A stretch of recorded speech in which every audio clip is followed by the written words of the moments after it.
Aparajith YouTube நேயர்களுக்கு வணக்கம். இதில் நாம் பார்க்கப் போவது குழந்தைகளுக்கான திருக்குறள் கதை மற்றும் வாழ்க்கை பாடம். திருக்குறள் 4.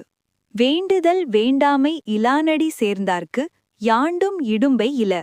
பொருள்: ஆசையும் வெறுப்பும் இல்லாத இறைவனின் திருவடிகளை அடைந்தவர்களுக்கு எப்போதும் துன்பமில்லை. ஒரு ஊரில் முரளி என்னும் இளைஞன் ஒரு நல்ல சம்பளத்தில் வேலை செய்து வருகிறான். அவனுக்கு சொந்த வீடு, நல்ல குடும்பம் இவை எல்லாம் இருந்தும் அவன் சந்தோஷமாக இல்லை. அவனுடைய நண்பன் செந்தில் சிறிய கடை வைத்திருக்கிறான். ஆனால் எப்போதும் மகிழ்ச்சியாக இருப்பான்.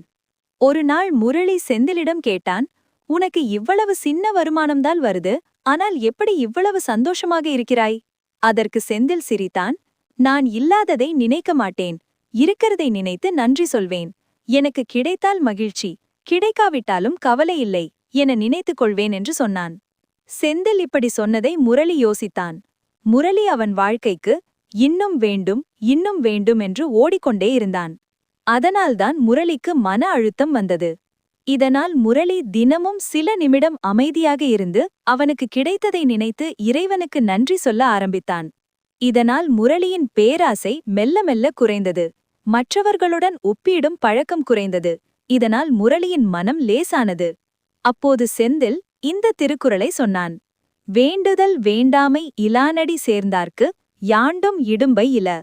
துன்பம் வெளியிலில்லை, அளவில்லா ஆசையில்தான் உள்ளது. இதுபோல் மற்றொரு திருக்குறள் கதைகளுடன் மீண்டும் இந்த சேனல் வழியாக நாம் சந்திப்போம். எனவே இந்த சேனலை சப்ஸ்கிரைப் செய்யவும் மற்றவர்களுக்கும் பகிரவும். நன்றி, வணக்கம்.